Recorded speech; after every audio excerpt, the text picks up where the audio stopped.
উনি সফরে বেরিয়েছেন হাদিস কালেকশনের জন্য। প্রচন্ড শীতের রাত, উনি মাগরিবের নামাজ, এশারের নামাজ পড়ে একটা মসজিদে শুয়ে পড়লেন, আর শুয়ে শুয়ে হাদিস পড়তেছেন। কি পড়তেছেন? কথা বলেন। আর মনে মনে ভাবলেন রাতটা মসজিদে কাটায় দেই, ফজরের নামাজ পড়ে আবার বেরোবো। কিন্তু দারোয়ান এসে বলে মসজিদে থাকতে পারবেন না, ওঠেন। দারোয়ান আছে না? কথা কন। আহমদ ইবনে হাম্বল বললেন, আমি শুধু রাতটা থাকতে চাই, আমি তো ফজরেরও মুসল্লি, ফজর নামাজ পড়বো তো এই মসজিদে, আমার থাকতে দাও। দারোয়ান তো দেয় না, কেন? মসজিদে থাকার জায়গা না, যান মিয়া। উনি যে আহমদ ইবনে হাম্বল এটা চিনে নাই, থাকতে দেয় না। কি করবে এখন? উনি কাঁথা গুছিয়ে হাদিসের কিতাব নিয়ে কাঁধের মধ্যে ব্যাগ নিয়ে মসজিদ থেকে বেরোয় গেলেন। কি আর করবেন, প্রচন্ড শীত, আর কাঁপতেছেন, বুড়ো মানুষ। পথিমধ্যে দেখলেন বাজার, বাজার একজন খাব্বাজ, শাবুন খাব্বাজ, যুবক রুটি বিক্রেতা। সে রুটি বিক্রি করে, চুলার মধ্যে রুটি সেকে। সে যে সালাম দিল, আসসালামু আলাইকুম। যুবক বলে, ওয়ালাইকুম আসসালাম। আহমদ ইবনে হাম্বল বলে, যুবক আমার যাওয়ার জায়গা নেই, সফরে বেরিয়েছি, খুব শীতে কষ্ট পাচ্ছি, রাতে যদি তোমার এই চুলা থেকে একটু আগুন পোহাই কোনো সমস্যা? যুবক বলে, না না সমস্যা না, আহলান ওয়া সাহলান, খোশ আমদেদ, আসেন আসেন, আপনি আগুন পোহাইলে আমার সমস্যা কি? সুবহানাল্লাহ পড়েন। আল্লাহ শুকরিয়া করে উনি বসলেন আর আগুন পোহাচ্ছেন। আর খেয়াল করলেন যুবক রুটি বানায় আর পরে আস্তাগফিরুল্লাহ, রুটির দলা বানায় পরে আস্তাগফিরুল্লাহ, খামির বানায় আর পরে আস্তাগফিরুল্লাহ, রুটি নিয়ে উনুনের ভিতরে চুলার ভিতরে সেকা দেয় আর পরে আস্তাগফিরুল্লাহ। দোকানদারের কাছে কেউ আসলেই সে রুটি দেয় আর পরে আস্তাগফিরুল্লাহ। ক্রেতার কাছ থেকে টাকা নিয়ে ক্যাশ বক্সে রাখে আর কি পড়ে? আবার রুটি বানানো শুরু করে আর কি পড়ে? খালি এইটাই পড়তেছে। ইমাম আহমদ ইবনে হাম্বল তো অবাক, কিরে এটা আবার কেমন যুবক, খালি আস্তাগফিরুল্লাহ। উনি প্রশ্ন করলেন, যুবক ঘটনা কি? আসার পর থেকেই তোমার দেখতেছি তুমি রুটি বানাও, রুটি বিক্রি করো আর পড়ো আস্তাগফিরুল্লাহ, মালাকা ইয়া শাবাব। যুবক বলে, আস্তাগফিরুল্লাহ আমার সবচেয়ে বেশি পছন্দের আমল, আমি সব সময় আঠার মতে ইস্তেগফারের সাথে লেগে থাকি আর সব সময় পড়তে থাকি আস্তাগফিরুল্লাহ, আর এর বদৌলতে আল্লাহ আমারে মুস্তাজাবুদ দাওয়া বানিয়ে দিয়েছে। আহমদ ইবনে হাম্বল তো অবাক, আনতা মুস্তাজাবুদ দাওয়া? তুমি মুস্তাজাবুদ দাওয়া, রুটিওয়ালা? আমি এত বছর হাদিস পড়াই, আমিও তো মুস্তাজাবুদ দাওয়া না, আর তুমি রুটি বেচো বাজারে, তুমি মুস্তাজাবুদ দাওয়া, তুমি দোয়া করলে সব কবুল হয়ে যায়? যুবক বলে, না আনা মুস্তাজাবুদ দাওয়া, আমি আমার জীবনে যত দোয়া করেছি কবুল করে নিয়েছে কে? সব দোয়া কবুল করে নিয়েছে আল্লাহ, একটা দোয়া ছাড়া। কয়টা? আহমদ ইবনে হাম্বলের কৌতূহল, কিউরিয়াসিটি আরো বেড়ে গেল। কি? সব দোয়া কবুল হয়েছে, একটা দোয়া ছাড়া। মাযালিকা দুআ ইয়া শাব, কি সেই দোয়া? যুবক এবার বলতে শুরু করলো, আমার জীবনে যে দোয়াটা আল্লাহ কবুল করে নাই সেটা হচ্ছে, আমি আল্লাহর কাছে অনেক চেয়েছি, অনেক দোয়া করেছি, যে আল্লাহ শুনেছি এই জামানার সবচেয়ে বড় মুহাদ্দিস, তার নাম নাকি ইমাম আহমদ ইবনে হাম্বল। আল্লাহ তোমার কাছে আমার চাওয়া, আমি যেন এই ইমাম আহমদ ইবনে হাম্বলের দেখে মরতে পারি, আমি যেন ইমাম আহমদ ইবনে হাম্বলের হাতে হাত রেখে মুসাফা করতে পারি আর তার কপালে একটা চুমু এঁকে দিতে পারি। আহমদ ইবনে হাম্বল আবেগপ্রবণ হয়ে গেলেন, চোখের পানি ছেড়ে দিলেন, বললেন, যুবক তোমার এই দোয়াটাও কবুল হয়ে গিয়েছে। আহমদ ইবনে হাম্বলের দেখার সাক্ষাৎ পাওয়ার জন্য আহমদ ইবনে হাম্বলের বাড়িতে তোমার যাওয়ার দরকার নাই, আহমদ ইবনে হাম্বল তোমার দরবারে ছুটে এসেছে। আনা আহমদ ইবনে হাম্বল মুহাদ্দিসুদ দাহর, আমি নিজেই আহমদ ইবনে হাম্বল। যুবক চোখের পানি ছেড়ে দেয়, আহমদ ইবনে হাম্বল চোখের পানি ছেড়ে দেয়। যুবক চিৎকার মেরে ইমাম আহমদ ইবনে হাম্বলকে জড়িয়ে ধরে, হাতে হাত রেখে মুসাফা করে, কপালের মধ্যে চুমু খায় আর আল্লাহর শুকরিয়া করে বলে, ও ইমাম, আসলে এই দোয়াটাও আল্লাহ আজকে কবুল করে নিল। বিশ্বাস হয়? সবসময় ইস্তেগফার করলে আপনার দোয়াগুলোর এইভাবে কবুল করে নিবে কে? এই পাঁচটা জিনিস পাবেন সবসময় যদি ইস্তেগফারের সাথে লেগে থাকেন। রাজি আছেন তো? এজন্য বিশ্বনবী সব সময় নামাজে সালাম ফিরানোর পরে পড়তেন আস্তাগফিরুল্লাহ। কি পড়তেন? 3 বার পড়তেন আস্তাগফিরুল্লাহ, আস্তাগফিরুল্লাহ, আস্তাগফিরুল্লাহ। পড়তে রাজি আছেন? ইস্তেগফারের অনেকগুলো আলফাজ আছে, সবচেয়ে ছোট ইস্তেগফার হচ্ছে এটা, আস্তাগফিরুল্লাহ, আস্তাগফিরুল্লাহ। আরো আছে আস্তাগফিরুল্লাহ আল্লাযী লা ইলাহা ইল্লা হুয়াল হাইয়ুল কাইয়্যুম আতুবু ইলাইহি।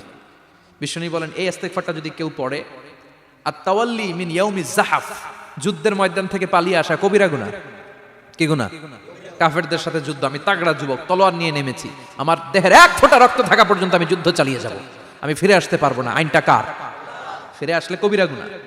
বিশ্বনবী বলেন, যুদ্ধের ময়দান থেকে ফিরে এসেছে এরকম কবিরা গুনাহ অবলম্বনকারীও যদি আস্তাগফিরুল্লাহ আল্লাযী লা ইলাহা ইল্লা হুয়াল হাইয়ুল কাইয়্যুম ওয়া আতুবু ইলাইহি পড়ে, ওই কবিরা গুনাহকারীকেও ক্ষমা করে দিবে কে? করতে রাজি আছেন তো? আবার সাইয়েদনা আবু বকর বললেন, ইয়া রাসূলুল্লাহ আল্লিমনি দুআআন আদউ বিহি ফি সালাতি, এমন দোয়া আপনি আমারে শিক্ষা দেন যেই দোয়াটা আমি নামাজে পড়তে পারি। বিশ্বনবী বললেন, পড়ো আল্লাহুম্মা ইন্নী যালামতু নাফসি যুলমান কাসীরান ওয়া লা ইয়াগফিরুয যুনুবা ইল্লা আনতা ফাগফিরলি মাগফিরাতাম মিন ইনদিক ইন্নাকা আনতাল গফুরুর রহিম। সুবহানাল্লাহ পড়েন। এটাও ইস্তেগফার। আমরা এটার বলি দোয়া মাসুরা, সালাম ফেরানোর আগে পড়ি না? যেখানেই ক্ষমা চাওয়ার কথা আছে ওইটারই কি বলে? ইস্তেগফার। আল্লাহুম্মা ইন্নী যালামতু নাফসি, আল্লাহ জুলুম করেছি, জুলমান কাসীরা, অনেক জুলুম। ওয়ালা ইয়াগফিরুয যুনুবা ইল্লা আনতা, তুমি ছাড়া এই গুনাহ ক্ষমা করার তো কেউ নাই। ফাগফিরলি মাগফিরাতাম মিন ইনদিক, তোমার দয়ায় আমারে ক্ষমা করে দাও। ইন্নাকা আনতাল গফুরুর রহিম, তুমি হলা ক্ষমাশীল। ঠিক কি না? এটাও ইস্তেগফার, এটাও পড়বেন। আর এই সব ইস্তেগফারের শ্রেষ্ঠ ইস্তেগফারের নাম সাইয়্যিদুল ইস্তেগফার। যত ইস্তেগফার হতে পারে এর মধ্যে সবচেয়ে শ্রেষ্ঠতম ইস্তেগফার নাম কি? কথা কন।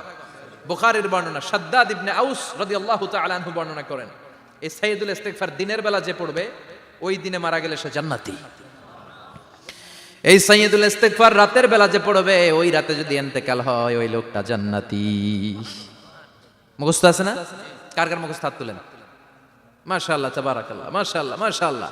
আর যাদের নাই তাদের হোমওয়ার্ক, তাদের আল্লাহুম্মা আনতা রাব্বি লা ইলাহা ইল্লা আনতা খালাকতানি ওয়া আনা আবদুক ওয়া আনা আলা আহদিকা ওয়া ওয়া'দিকা মাস্তাতা'তু আউযু বিকা মিন শাররি মা সানা'তু আবু'ু লাকা বিনি'মাতিকা আলাইয়া ওয়া আবু'ু লাকা বিযামবি ফাগফিরলি ফাইন্নাহু লা ইয়াগফিরুয যুনুবা ইল্লা আনতা। সুবহানাল্লাহ পড়েন। আজকে রাতে পড়ছেন, মারা গেলে জান্নাতি। চিল্লায় পড়েন আল্লাহু আকবার। এজন্য বিশ্বনবী বলেন, আমার আগের গুনাহ মাফ, পরের গুনাহ মাফ, তারপরেও প্রতিদিন আমি 70 বার তওবা ইস্তেগফার পড়ি। আজকে থেকে পড়তে রাজি আছেন তো? বেশি বেশি ইস্তেগফার পড়া যাবে না? একটু প্রাণ খুলে দিল খুলে আওয়াজ করে পড়েন তো আস্তাগফিরুল্লাহ। আর জোরে পড়েন আস্তাগফিরুল্লাহ। আবার সবাই পড়েন আস্তাগফিরুল্লাহ। সব সময় তওবা ইস্তেগফার যারা পড়ে তাদেরকে পছন্দ করে কে? সব সময় জিকির করে করে জিহ্বাটারে যারা ভিজিয়ে রাখে তাদেরকেও পছন্দ করে কে? আল্লাহ বলেন, ওয়াজকুর রাব্বাকা ফি নাফসিকা তাদাররুআন ওয়া খীফাতান ওয়া দুনাল জাহরি মিনাল কওলি বিল গুদুবি ওয়াল আসাল ওয়া লা তাকুম মিনাল গাফিলিন। সুবহানাল্লাহ পড়েন। আল্লাহ বলেন, ওয়াজকুর রাব্বাকা ফি নাফসিক, আল্লাহরে মনে মনে ডাকো। তাদাররুআন ওয়া খীফা, আল্লাহর জিকির করতে আল্লাহ বলেছেন ফি নাফসিক। বুঝতেছেন অর্থ? ফি নাফসিকা, মনে মনে আল্লাহর জিকিরটা করো। তাদাররুআন ওয়া খীফা, তাদাররুআন মানে বিনয়ের সাথে, with full of humility, submission and humbleness, বিনয়ের সাথে আল্লাহরে ডাকো। ওয়া খীফা, গোপনে গোপনে ডাকো। দুনাল জাহারি মিনাল কওল, চিৎকার চেঁচামেচি করে ডেকো না। কার কথা? আওয়াজ করে জিকির করো না। এই যে আমরা মাহফিলে লা ইলাহা ইল্লাল্লাহ জিকির করে, এটা তালিমান। উদ্দেশ্য কি? তালিমের জন্য আওয়াজ করে জিকির জায়েজ আছে, কিন্তু ব্যক্তিগত জিকিরের যে ইবাদতটা এটা আস্তে আস্তে হইতে হবে, এটা ভদ্রভাবে হতে হবে, চিল্লাচিল্লি করে নয়। আবার তালিমের জিকির ওইটাও ভদ্রভাবে। ইন্নাল্লাহা জামিল ইউহিব্বুল জামাল, আমার আল্লাহ সুন্দর, আমার আল্লাহর জিকিরের মধ্যেও সৌন্দর্য আছে না নাই? কিন্তু এদেশে জিকিরের ভেতরে লাফালাফি আছে না নাই? বেশি না কম? কি বসেন বসেন, হ্যাঁ বসে যান তো, অনেক ধরনের আছে জিকির। হ্যাঁ বসেন বসেন, বসে যান। হ্যাঁ হাইবার আলী, এটা কি আবার জালালি? তো এই যে ইন্নাল্লাহা জামিল ইউহিব্বুল জামাল, আমার আল্লাহ সুন্দর, আমার আল্লাহর জিকিরের মধ্যেও সৌন্দর্য আছে না নাই? তালিমের উদ্দেশ্যে সবাই মিলে জিকির করা যায়, কিন্তু চিল্লাফাল্লা করা যাবে না, লাফালাফি করা যাবে না, মাথা ডানে বায়ে ঝোলানো যাবে না, ঠিক কি না? কিন্তু লাফালাফির জিকির আছে না নাই? লাফাইতে লাফাইতে, হ্যাঁ গাছের আগায় বাঁশের আগায়। আবার যিনি জিকির পরিচালনা করে ওনার কান্দে যায় ওঠে, আছে না নাই? বিশ্বনবী সাহাবাদের নিয়ে জিকির করছেন, সাহাবারা লাফাতে লাফাতে খেজুর গাছের আগায়। হাদিসে আছে না এটা? বিশ্বনবী সাহাবাদেরকে নিয়ে জিকির করছেন, লাফাতে লাফাতে আবু বকর বিশ্বনবীর কান্দের উপরে। আছে, হাদিসে আছে। এটা জিকির নয়। কি সুন্দর দেখেন, ইসলাম বোঝা কত সহজ। ওয়াজকুর রাব্বাকা ফি নাফসিকা তাদাররুআন ওয়া খীফা, গোপনে জিকির করো, ভদ্রতার সাথে বিনয়ের সাথে জিকির করো। ওয়ালা তাকুম মিনাল গাফিলিন দুনাল জাহারি মিনাল কওল, চিৎকার চেঁচামেচি করে জিকির করো না। যারা চিকফাল দিয়ে হই হই হই হই করে, আছে না? হই হই হই হই হই হইয়ের ভিতরে আল্লাহর নাম আছে? হ্যাঁ, এই যে হুই হাই এই স্টাইলের যে জিকির, এটার ভিতরে আমার আল্লাহর নাম আছে? আল্লাহর নাম যদি না থাকে ওইটা জিকির হবে? কথা বলেন। বিষ্ণু বললেন, খবরদার, চিৎকার চেঁচামেচি করে লাফালাফি করে যারা জিকির করে এরা মনে করে আল্লাহ কানে শোনে না। কথা বলেন। আপনি গোপনেও আল্লাহর ডাকলে আপনার ডাকে সাড়া দিবে কে? এজন্য রাব্বুল আলামিন বলেন, ফাযকুরুনি আযকুরকুম ওয়াশকুরুলি ওয়ালা তাকফুরুন। বান্দা, আমার জিকির তোমরা করো, আমিও তোমাদের জিকির করব, ঠিক কি না? আমরা যদি আল্লাহর জিকির করি, আমাদের জিকির করে কে? সুবহানাল্লাহ কইবেন না? আমরা আল্লাহর জিকির করে, আল্লাহ নাকি আমাদের জিকির করে? জানো তো না কথা এটা? আবার হাদিসে কুদসিতে আল্লাহ বলেন, ফাইন যাকারানি ফি নাফসি যাকারতুহু ফি নাফসি। আমার বান্দা যদি একা একা আমার জিকির করে, আমি আমার বান্দারে একা একা স্মরণ করি। ওয়া ইন যাকারানি ফি মালাইন যাকারতুহু ফি মালাইন খায়রিম মিনহু। এরকম মহা সম্মেলন করে যদি কেউ আমি আল্লাহর জিকির করে, আমি এর চেয়েও বড় মহা সম্মেলন ফেরেশতাদেরকে নিয়ে করে আমার বান্দারে স্মরণ করি। ওয়া ইন তাকাররাবা ইলাইয়া শিবরান তাকাররাবতু ইলাইহি যিরাআন। আমার বান্দা যদি আমার দিকে এক বিঘত আসতে চায়, আমি আমার বান্দার দিকে এক হাত এগিয়ে যাই। আমার বান্দা যদি আমার দিকে এক হাত আসতে চায়, আমি আমার বান্দার দিকে দুই হাত যাই। ওয়া ইন আতানি ইয়ামশি আতাইতুহু হারওয়ালা। আমার বান্দা যদি আমার দিকে হেঁটে হেঁটে আসতে চায়, আমি আমার বান্দার দিকে দৌড়ে দৌড়ে যাই। সুবহানাল্লাহ পড়েন। এজন্য বিশ্বনবী বলেন, লা ইয়াজালু লিসানুকা রাতবাম মিন যিকরিল্লাহ। আল্লাহর জিকির দিয়ে জিহ্বাটারে ভিজিয়ে রাখবা। কার কথা? চিল্লায় বলেন, কার কথা? সবসময় আল্লাহর জিকির করতে রাজি আছেন তো? সবচেয়ে শ্রেষ্ঠ জিকির বিশ্বনবী বললেন, আফদালুয যিকরি লা ইলাহা লা ইলাহা লা ইলাহা ইল্লাল্লাহু মুহাম্মাদুর রাসূলুল্লাহ সাল্লাল্লাহু। সবচাইতে শ্রেষ্ঠ জিকির লা ইলাহা। এর চেয়ে শ্রেষ্ঠ জিকির আছে? কথা বলেন। বিশ্বনবী বললেন, মান ক্বালা লা ইলাহা ইল্লাল্লাহ সিদকান মিন কলবিহি। একনিষ্ঠতার সাথে অন্তর থেকে কেউ যদি জীবনে একবার বলে লা ইলাহা ইল্লাল্লাহ, দাখালাল জান্নাহ। তার যদি পাপ থাকে, অন্যায় থাকে, ওই পাপ আর অন্যায়ের শাস্তিগুলার পরে কোনো না কোনো দিন আমার ওই বান্দা জান্নাতে ঢুকবে।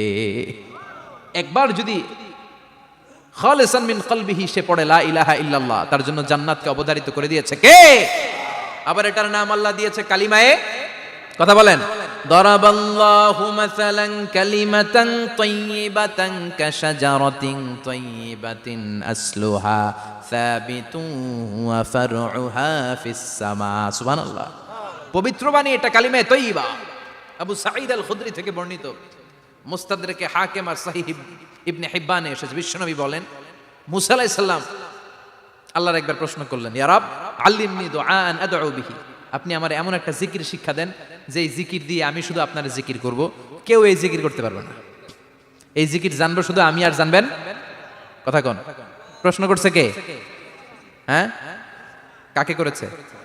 আল্লাহ এমন একটা জিকির শিখান যেই জিকির কেউ জানে না, আমি জানবো, আর ওই জিকির দিয়ে প্রাণ ভরে আপনারে ডাকবো। আল্লাহ বললেন, মুসা পড়ো লা ইলাহা লা ইলাহা ইল্লাল্লাহু মুহাম্মাদুর রাসূলুল্লাহ।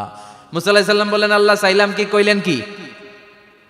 লা ইলাহা তো জাতীয় জিকির, এটা তো আন্তর্জাতিক জিকির, এটা জানে না এমন কেউ নাই।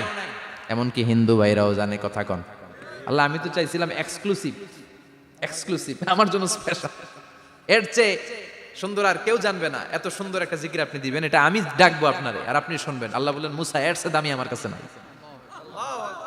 লাউ তাদউ লা ইলাহা ইল্লাল্লাহ ফি কাফা। লা ইলাহা রে যদি মুসা এক পাল্লায় রেখে দাও, ওয়াস সামাওয়াতু সাবউ ওয়াল আরদিন, সাত আকাশ সাত জমিন যদি আরেক পাল্লায় রেখে দাও, লা ইলাহা এক পাল্লায়, সাত আকাশ সাত জমিন আরেক পাল্লায় ওজন যদি দাও, লা রাজাহাত কাফাতু লা ইলাহা ইল্লাল্লাহ। মুসা দেখবা মুহূর্তের মধ্যে লা ইলাহা ইল্লাল্লাহর পাল্লা ভারী হয়ে গেছে। সাত আকাশ সাত জমিন এক পাল্লায়, শুধু লা ইলাহা ইল্লাল্লাহর এক পাল্লায় মুহূর্তে লা ইলাহার পাল্লাটারে ভারী করে দিবে কে? এটা বিপ্লবী বাণী। আমরা এটার ভিক্ষার মধ্যে লাগাইছি। এখন ভিক্ষা করার সময় লা ইলাহা আছে না নাই? একটা টাকা দিয়া যান, আমি গরিব ইনসান আর সমান। একটা টাকা দিয়া যান আমি গরিব ইনসান, আছে না নাই? জুমার নামাজের সময় ভিক্ষা করে একটা টাকা দিয়া যান আর লা ইলাহার জিকির লগে, আছে না নাই? এটা আমরা ভিক্ষার জিকির বানাইছি, এটা তো বিপ্লবী বাণী। এই বাণীর পক্ষে যারা, তারা ন্যায় আর সত্যের পক্ষে চিল্লায় বলেন ঠিক কিনা? এই বাণীতে যারা বিশ্বাস করে তারা এক আল্লাহর সামনে মাথা নত করে দেয়, গোটা পৃথিবীর কোন শক্তির সামনে ওই মাথা নত হয় না, ঠিক কিনা? এই লা ইলাহা যারা আমরা মানি, আল্লাহ ছাড়া কারোর সামনে মাথা নত করব? কোন শক্তি আমাদের মাথা নত করাতে পারে? এই কালেমার আন্দোলন যারা করে তারা আল্লাহ ছাড়া পৃথিবীর কাউরে ভয় পায় না, আর তারা চায় কালেমার পতাকা পৃথিবীর মধ্যে যেন পথ করে উড়ে, ঠিক কিনা? বাংলার জমিনে কালেমার পতাকা উড়ুক, আমরা চাই কি চাই না? কোনো একদিন এ দেশের আকাশে কালিমার পতাকা উড়বে, সেদিন সবাই খোদাই বিধান পে দুঃখ বেদনা ভুলবে। কোনো একদিন এ দেশের আকাশে কালিমার পতাকা উড়বে, সেদিন সবাই খোদাই বিধান পে দুঃখ বেদনা ভুলবে। চিৎকার করে বলেন ঠিক কিনা? এই কালেমার সমাজ যদি হয়, ওই সমাজে কেউ লাঞ্ছিত হবে না, ওই সমাজে কোনো নারী নিগৃহীতা হবে না, ওই সমাজের কোনো কাজের মেয়েরা ধর্ষিত হবে না, ওই সমাজে দুর্নীতি থাকবে না, ঘুষ থাকবে না, চাঁদাবাজি থাকবে না, টেন্ডারবাজি থাকবে না। সমাজটারে শান্তি দিয়ে সমৃদ্ধ করে দিবে কে? এজন্য সব সময় জিকির করতে হবে একজনের, চিল্লায় বলেন তিনি কে? শ্রেষ্ঠ জিকির হচ্ছে লা ইলাহা। করতে রাজি আছেন? সব সময় জিকিরটা করতে রাজি আছেন?